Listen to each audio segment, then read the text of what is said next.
En el nostre marc s'emmarcaria dins dels Països Catalans, que no només s'afegeix el fet d'emmarcar-ho dins el context de la nació, sinó que tenim un territori que està trinxat per fronteres autonòmiques i per fronteres estatals.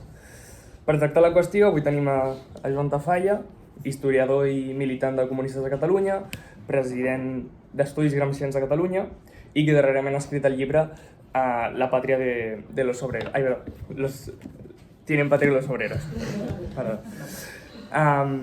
Aleshores, si vols començar o... Bé, bon dia a tothom. Agraeixo la confiança que mostreu pensant que us pugui dir alguna cosa que us pugui interessar o ajudar en les vostres discussions polítiques. Bé, els companys m'han passat un esquema previ i amb unes preguntes. Val? Jo primer faré unes consideracions sobre el text que hi ha al damunt, i després contestaré les preguntes, potser no totes, perquè ja hem quedat que els 35 minuts se m'avisi i jo miri de cloure com sigui. Després continuem discutint amb les vostres intervencions, que no preguntes. Normalment els conferenciants diuen «Hi ha alguna pregunta?» que em vulguem dir. En principi, si interveniu i discutiu el que us pugui comentar, aprenem tots inclusió, perquè, com deia Marx, l'educador ha de ser educat. Tesis Fourier. Bé, el text que heu passat, o sigui, el títol, el text, el tema de la xerrada, Obrers sense pàtria, la pàtria dels obrers, la lluita de classes en el context de l'Estat-nació, conté multitud de temes i de derivades. Començant per la frase els obrers no tenen pàtria, que com sabeu està al capítol 3, si no recordo malament, del Manifest Comunista, de 1848. O sigui, sempre totes les frases cal buscar el context, perquè si no, no s'entenen i es transformen en el contrari. Precisament, justament, com que en aquests moments hi ha a l'esquerra espanyola i a una part de l'esquerra catalana un retrocés ideològic que a mi personalment em sembla terrorífic, potser estic equivocat, però a mi m'ho sembla terrorífic, amb l'ús d'aquesta idea, descontextualitzant-la i sobretot no citant la idea sencera de Marx i Engels quan escriuen això. Ells diuen concretament el paràgraf complet. Arrel d'això vam escriure aquest llibre, amb el company Alejandro Andreasi. Vam escriure i vam fer la recerca, perquè quan ens ha sortit un totxo massa inabordable, però capítol a capítol hi ha coses que jo crec que poden ser útils. El vam escriure en funció de la terrible retrocés que constatem en part de l'esquerra espanyola, no en tota, i en part de l'esquerra catalana no independentista, no tota. Quan dic de l'esquerra em refereixo a l'àmbit bàsicament comunista o diguem-ne més a l'esquerra del PSOE, etc. Es diu els obrers no tenen pàtria, com deia Marx. Per tant, el dret d'autodeterminació, la lluita pels drets dels pobles, tot això és reaccionari. La classe ha de primar sobre la nació, amb un plantejament absolutament antidialèctic, com si els nacionalistes diuen les classes no existeixen i el que hi prima és la nació, també fan un plantejament reaccionari i antidialèctic, perquè les nacions estan composades per classes, perquè les nacions es formen històricament, tenen processos de formació o de construcció. Les classes també són formacions socials històriques que es formen o es dilueixen en el temps si les altres classes o les altres nacions, diguem-ne, aconsegueixen absorbir-les. Què deia Marx el 1848, en el paràgraf aquest? No això, els obrers no tenen pàtria, no se'ls hi pot arrabassar allò que no tenen. Donat que el proletariat ha de, en primer lloc, conquerir el poder polític per emancipar-se a ell, amb la idea de Marx, el proletariat del 1848 havia, com que no tenia res per perdre, si prenia el poder polític començaria per emancipar-se amb ell i per emancipar el reste de la humanitat. O sigui, era la classe destinada a emancipar. Fins llavors les classes s'emancipaven de les anteriors classes dominants i que passaven a dominar, diguem-ne, els de baix, no? El proletariat estava a baix de tot, no tenia res a perdre perquè realment el proletariat anava descalç, tenia de pensar dia a dia si superaria, no tenia res absolutament a perdre i per tant estava destinat a emancipar-se, no li tocava altre remei. No tenia altra cosa que perdre que les seves cadenes. Això també ha canviat moltíssim, no? En fi, no, parem-ho aquí.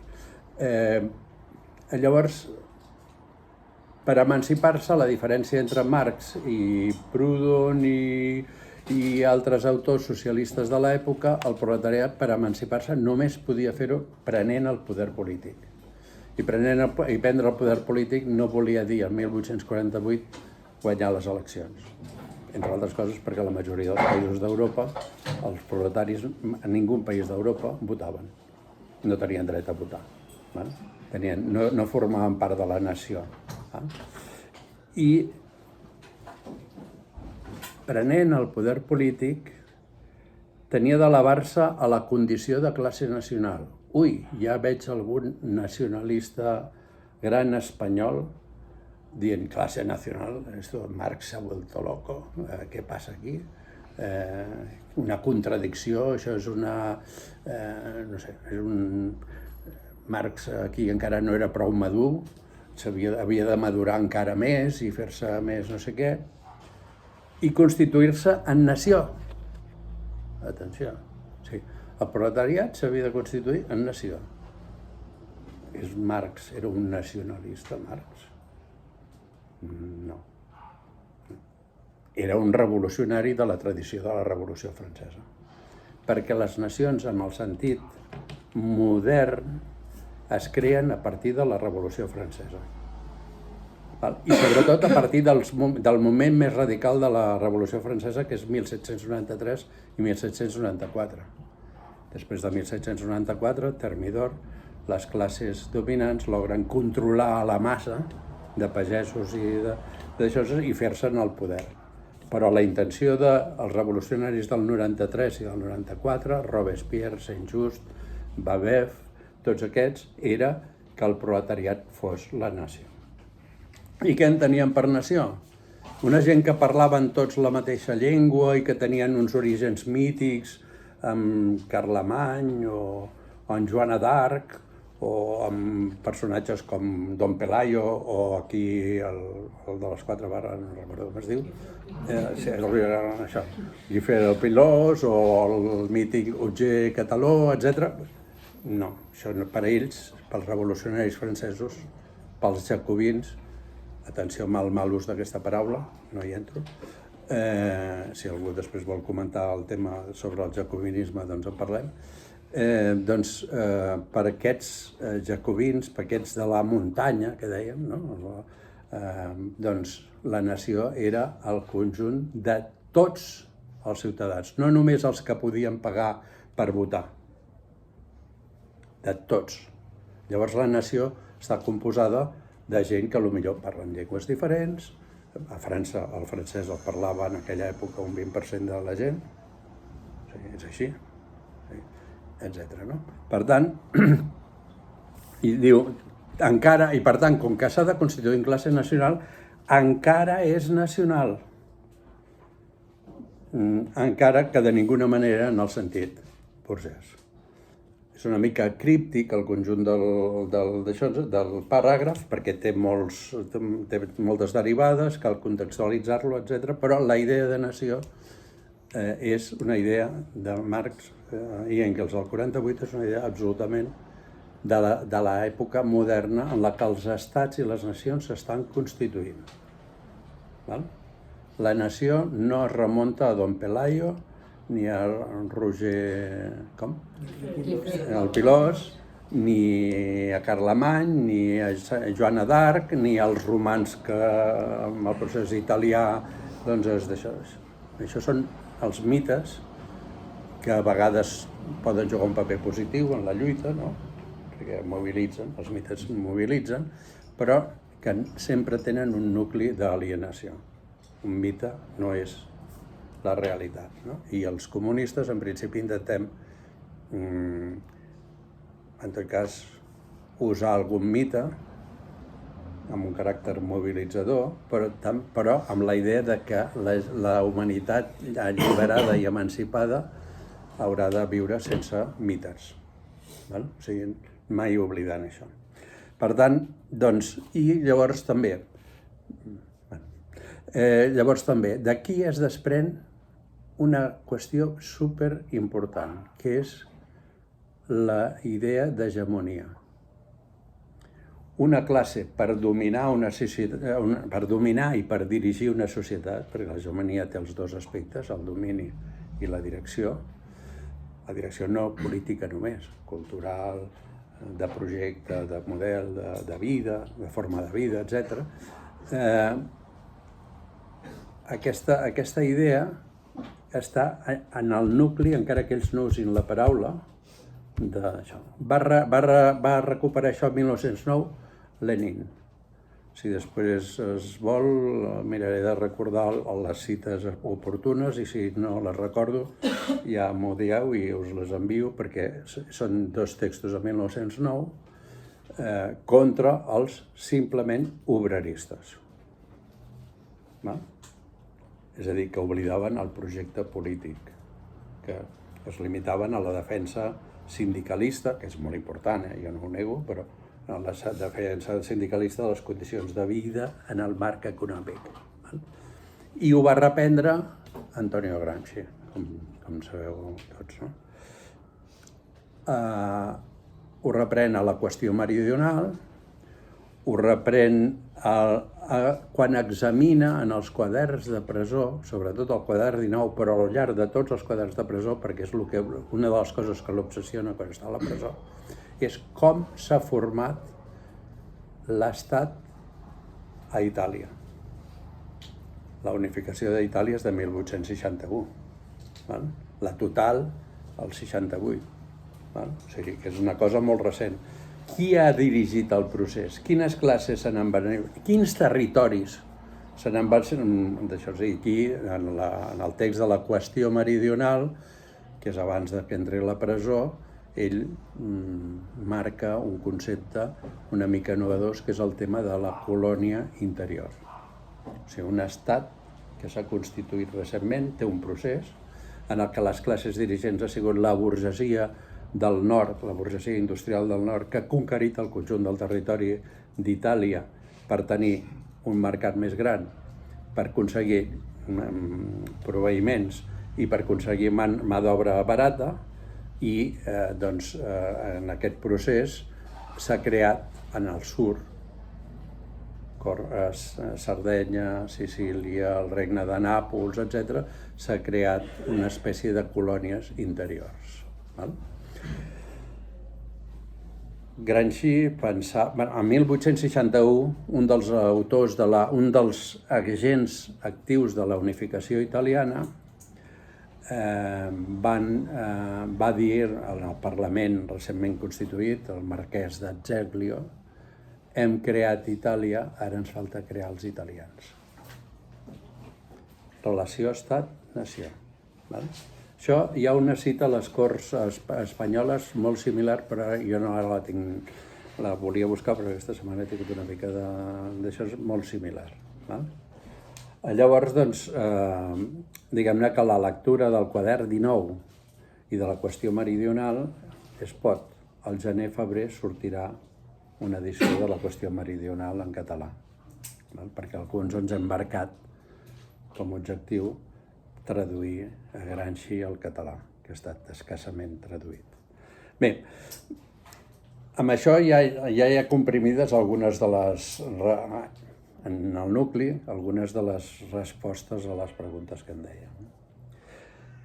Hi ha dos autors, alguns molt criticats per part de sectors de l'esquerra independentista, Hobsbawm, que ens parla d'això, en l'estela de Gramsci. Les nacions modernes, no les nacions dels nacionalistes i dels racistes i dels biologistes que atribueixen la nació a un ADN i a coses d'aquest estil, etc. No? Que porten, aquest nacionalisme porta en el seu cor la guerra. La porta, o sigui, en el seu cor, a lo més profund del seu cor, encara que a vegades ho puguin negar, porta la guerra. Les nacions modernes, Revolució Francesa, fracàs, la forma que ens constitueixen els estats al segle XIX és el fracàs en forma de revolució passiva dels processos de constitució dels estats a tota Europa. Estem en un marc eurocèntric ara, no? Però bueno, vivim aquí i hem d'analitzar el que ens passa aquí sense ser eurocentristes. No? I què vol dir revolució passiva? Que la por que els hi feia a les classes dominants, que volien passar de l'antic règim al capitalisme i a formes d'estat moderns, la por que els hi feia, el terror que els hi feia, l'exemple dels anys 93 i 94 de la Revolució Francesa, va fer que tots els processos es fessin intentant controlar i limitar la intervenció de les masses populars, del proletariat, que es deia en aquella època, de la classe obrera, dels pagesos, del poble treballador, diríem avui, per tenir una expressió que potser pot aconseguir englobar realitats molt diverses. No? I a Espanya va passar el mateix. Espanya no va fer cap reconquista, no ve de la gesta de Don Pelayo, ni de la batalla de les Navas de Tolosa, ni de la toma de Granada, etc. Tots aquests mites fundadors del nacionalisme espanyol carca. Nosaltres també en tenim, Hi ha gent que enyora l'imperi català sobre la Mediterrània. I a Grècia encara dels catalans se n'en recorden. I dels almogàvers. Val? Ara algú dirà que els almogàvers eren més aragonesos. Bé, és igual. Les 4 barres sobre tots els peixos, el Roger de Llúria, que feia portar les 4 barres a tots els peixos de la Mediterrània. Aquest discurs, en el nacionalisme, en el catalanisme conservador, hi és molt present. I em temo que en els últims temps està ressorgint quan se li diu a una diputada catalana d'origen magrebí, puta mora. Això no es pot passar per alt. Amb aquesta gent, jo, cada un és lliure, 0 aliances. O sigui, no és allò de són diferents però ens podem aliar, 0 aliances. No? En fi, ja m'han anat Bé, en tot cas, en el nucli d'això, ja a partir d'aquí podríem, diguem-ne, parlar de les preguntes que fan referència a les qüestions més de l'estat espanyol, de Catalunya i tal. Abans havia començat amb Hobsbawm. Hobsbawm, en el seu text sobre el nacionalisme des de 1789 fins avui i tal, i també en un altre llibre, Els ecos de la Marsellesa, donen aquesta explicació. Se li han fet crítiques fonamentades, però la idea de que les nacions neixen històricament en l'etapa de la modernitat, l'etapa del desenvolupament del capitalisme, les nacions i els estats, en les formes modernes, és una idea que a mi em sembla que es continua sostenint. Un altre autor, Anderson, ens ha parlat de les nacions com a comunitats imaginades. Atenció, que no imaginàries. Una cosa imaginària és una bogeria o una arbitrarietat o un caprici. Quan una comunitat s'imagina ella mateixa com a formant part d'una nació, d'un poble o d'un col·lectiu, això passa amb les classes, no? Quan la classe arriba a sentir-se autònoma respecte a les altres classes i a tenir una certa identitat com a classe, no? Però això es produeix històricament. Dos referències sobre això de les classes. El manifest està descrit això, no diu per res que la classe obrera sigui una cosa immortal que viene de tota la vida i que no sé què, que està allà en un lloc de les relacions de producció. Explica el procés històric en aquell moment i el quadern 27 dels quaderns de presó. Però aprofito per dir-vos que podeu baixar-vos els quaderns de presó, s'estan editant, però mentre, si algú els vol llegir, els tenim a una web que es diu Arxiu Josep Serradell i estan allà en castellà. En català encara ningú s'ha atrevit a l'hora de fer-ho, però caldria fer-ho. Bé, per tant, si una comunitat si una nació és una comunitat imaginada, vol dir que hi ha uns processos de construcció d'aquesta imaginació col·lectiva. I que de la mateixa manera que es construeix aquesta imaginació col·lectiva, en el procés de lluita de classes, en el procés històric, de la política, de la societat, etc., es pot deconstruir. El model clàssic és França. Per què a França l'Estat s'assembla molt a la nació? Bueno, ara, des dels anys 70, això ha variat brutalment i no hi entrarem, perquè tampoc jo tinc gaire coses clares, tampoc no. Però, per què? Perquè, malgrat hi ha pobles, els bretons, els bascos, els catalans, els corsos, etc., els occitans, que s'han anat diluint, però s'han anat diluint perquè la Revolució Francesa,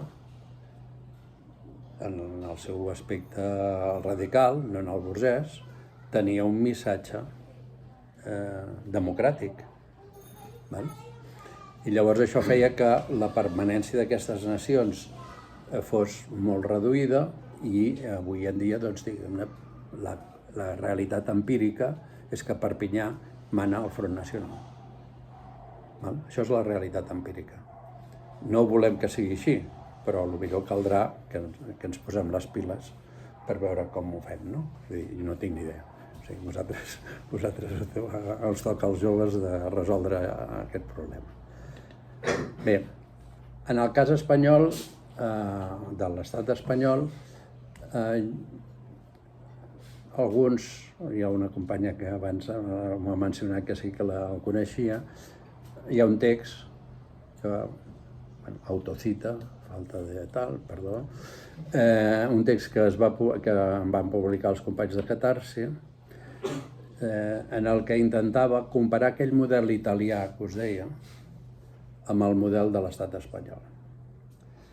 Quan es podia haver constituït una nació espanyola corresponent a l'estat espanyol? En 1812. Que és la Constitució de Cadis, és el moment que s'intenta donar forma política al projecte de la construcció d'un estat-nació espanyol. Els diputats catalans, valencians, mallorquins van anar allà. Les classes populars no anaven enlloc.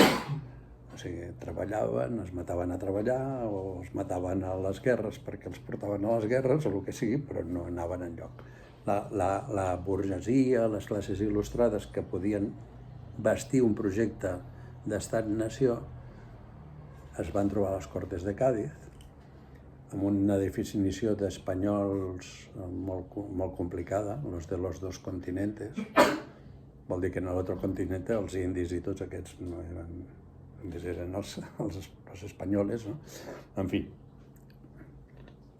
O sigui, aquest procés, les Cortes de Cádiz serien l'equivalent a les primeres assemblees revolucionàries franceses, abans de la radicalització, o sigui, la fase de les classes dominants que intenten passar del vell règim, etc., però que obren una bretxa tremenda per la qual escola el poble almenys durant 2 anys.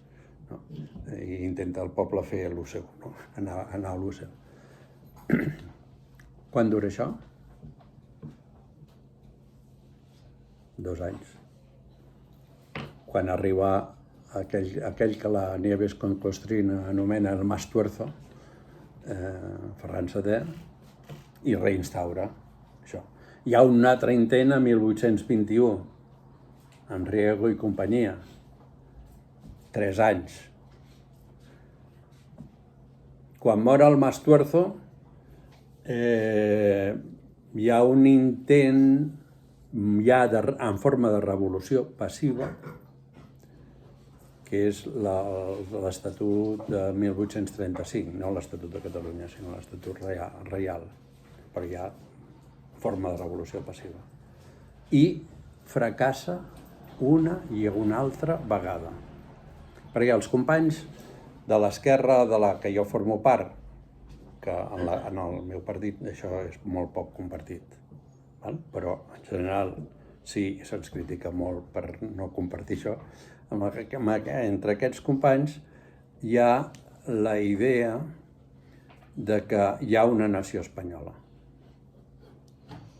I sí que hi és. Fora d'Euskadi, de Galícia, de Catalunya i en part del País Valencià, en part, atenció, i en part Mallorca, les Balears, en alguns sectors d'Andalusia, petits. Però en general sí que hi ha un nacionalisme espanyol i una nació espanyola que s'identifica amb un estat. Això és cert. Però ha fracassat, la construcció d'aquest estat-nació ha fracassat. I llavors quan els intentes explicar, escolta, per què és tan recurrent la rebel·lió catalana? Això, o sigui, la gent és imbècil i la burguesia catalana los manipula i no sé què, i tots són uns burros acabats, etc., en lloc de veure la importància de la nació espanyola. No, o sigui, aquest no és el tema. Si hi ha una recurrència de la rebel·lió catalana, i basca, i en menor mesura gallega, però que també té una importància gran, doncs és perquè aquest projecte de nació-estat ha fracassat, almenys en aquests territoris. I a partir d'aquí podem començar a discutir políticament si cal fer això, si cal fer l'altre, si ara toca posar més èmfasis en una política o una altra, si la classe, la nació, si tot aquest tipus de qüestions.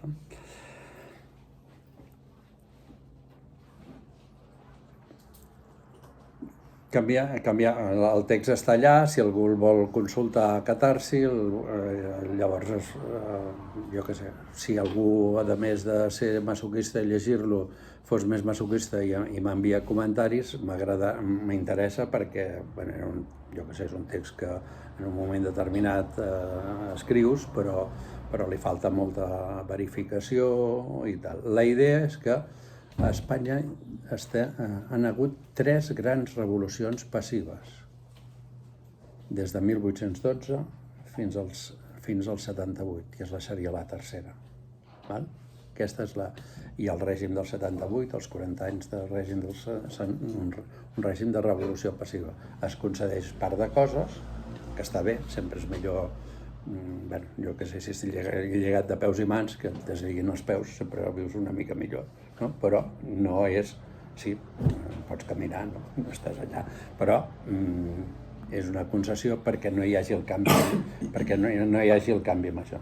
En la meva opinió, també ho dic allà, estem en el marc de la quarta revolució passiva. És a dir, la bretxa del 15M s'està tancant per dalt, o alguns diran que ja està totalment tancada, jo encara dono, jo què sé, s'ha de ser optimista fins al final, no? Encara que sigui de forma ingènua, perquè si no, què faríem? Si no tenim un cert optimisme, allò que deia Gramsci de la voluntat, no? però pessimisme de la intel·ligència. És a dir, capacitat de tocar de peus a terra, encara que continuem sin reblar, perquè no volem, com dirien els aragonesos, no volem reblar, no ens volem deixar vèncer. Val? Bé, i el procés, que ha sigut l'altra gran bretxa, potser bastant més radical i profunda que la del 15M, en totes les contradiccions internes del procés, en totes incloses, perquè n'hi ha moltes, també sembla que quan el procés xoca, oblida la idea de Gramsci.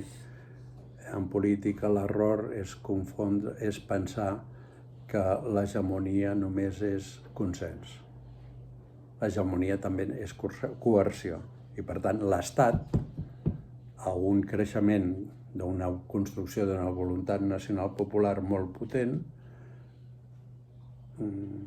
va dir prou, l'Estat té el monopoli de la violència i, per tant, això va crear en el moviment una situació d'impàs, no? De dir, ara què fem? I en l'impàs i en les retirades, els exèrcits es desmoronen i es divideixen. Els generals comencen a culpar-se els uns als altres de les derrotes i els soldats a vegades entren en desbandada. O sigui, la retirada amb ordre d'un exèrcit és molt difícil. Val? He fet una equiparació exèrcit això, però en principi s'entén, no? Bé, per tant, jo sobre el que s'ha de fer ara no us diré res perquè no tinc ni idea. O sigui, intento reflexionar sobre els elements de fons i menys perquè vosaltres pertanyeu a una organització fraternal per mi, però que no és la meva i per tant no, per a nada entraria una discussió que vosaltres feu en el vostre àmbit i a la que jo estic atent perquè em sembla superimportant, però això no hi entraria. El moment em sembla que és aquest. També he dit en aquest text que gent com el Xavier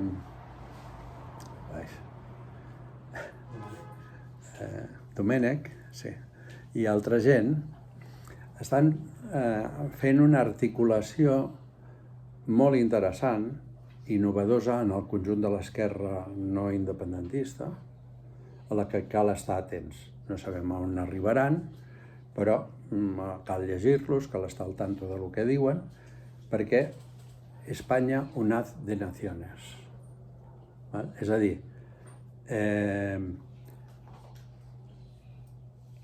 la composició de l'estat espanyol és una composició plurinacional i, per tant, requereix fórmules de decisió dels pobles, si volen estar o no hi volen estar, i d'articulació en forma d'estat federal. Quan diuen que l'Estado de les autonomías, ells no, quan diuen que l'Estado de les autonomías és una forma d'Estado federal, dius, una merda, punto. No penso discutir-ho, una merda, ja està. Un estat federal és una altra cosa diferent, no? Bé, estem en aquest moment. Aquestes posicions del Domènech, dels altres d'aquest Institut Sobiranies i tal, són absolutament minoritàries al conjunt d'Espanya. A Catalunya encara estan per mesurar, però en tot cas hi ha una producció que els transforma en agents en els quals l'esquerra independentista i no independentista hauria de dialogar i construir coses junts perquè estem en la fase que estem. Si estigui a la fase de l'ascens del procés era comprensible que ni se'ls hi fes cas, no? Perquè era però en la fase que estem, a mi em sembla que val la pena llegir-los i discutir amb ells. Però hi ha un altre aspecte. Com anem? Ja arrossem els 35 minuts. Ah, sí, és veritat. Bé, doncs toco un altre aspecte. Hi ha un problema, seria l'últim que tocaria. Hi ha un problema que és el paper de l'Estat. Catalunya, estat europeu. La consigna, no? Catalunya, estat europeu. Bueno, primer calia preguntar jo, als principis del procés, sempre preguntava als companys independentistes i la Merkel què diu d'això. Perquè si es va destruir l'estat federal iugoslau va ser perquè els alemanys volien complir un interès geopolític estratègic de tota la vida, que era el seu accés a la Mediterrània. I per això van armar els eslovens i van armar els croats. Perquè, a més, com que els eslovens i croats sempre havien format part de l'imperi austro-hongarès, tenien una mirada no tant cap a l'ortodòxia, cap a la religió ortodoxa i cap al sud, sinó una mirada més cap al nord. Eren aquestes aspiracions i, bueno, també hi havia un diputat de Convergència que deia fem-lo d'Eslovènia. Ja està. A Eslovènia van haver 100 morts. I van haver gent amb voluntat d'agafar les armes que els hi donava Alemanya. Va haver una guerra molt curta, 100 morts, algú dirà, 100 morts no importen, en total, en fi, projecte històric de la nació eslovena, tal, bueno, en fi. Però a Eslovènia hi havia gent amb aquesta decisió com per fer això. I els iugoslaus van veure això i es van retirar. No van decidir continuar. Potser no podien, el que sigui, però per tant, el d'Eslovènia no és el model.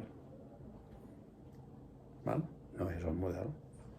Primera, la potència imperialista central d'Europa, que és Alemanya, acompanyada de França, no tenien cap interès en que Catalunya fes lo d'Eslovènia i lo de Croàcia. I ho van demostrar. Els convergents mentien sobre això cada dia sí i dia no. Potser no cada dia sí i dia no. I ens donaven missatges de si el món ens mira, Europa ens mira, no sé què. La veritat és que qui havia de pagar la deuta d'Espanya amb Alemanya? L'estat espanyol. I ja està.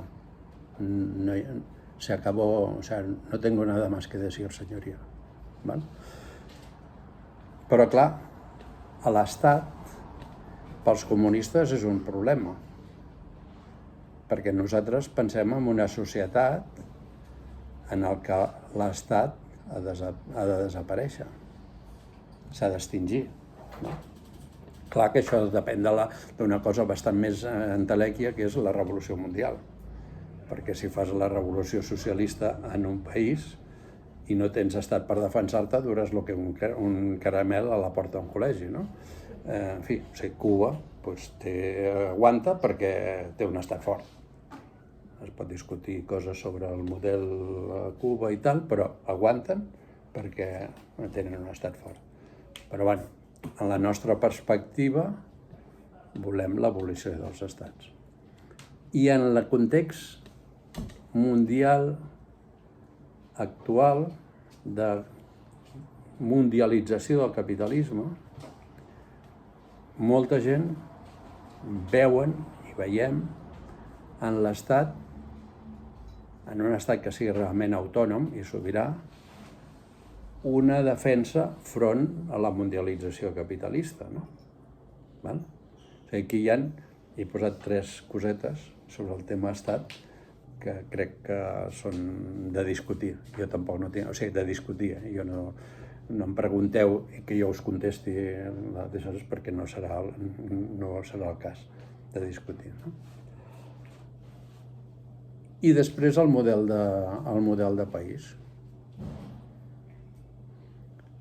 La nació catalana, que està molt clara amb el fracàs de la construcció de l'estat-nació espanyol, perquè es fa en forma de revolució passiva, i per tant el poble català no se sent identificat amb aquell estat que es construeix. I per tant va prenent la forma d'una comunitat imaginada, d'una nació, que després en aquesta nació hi ha diverses classes que la interpreten de forma diferent, hi ha una lluita per l'hegemonia entre les classes que formen aquesta nació, però aquest procés, diguem-ne, podia durar fins als anys 60 del segle passat. Els catalans de 7 cognoms, com jo,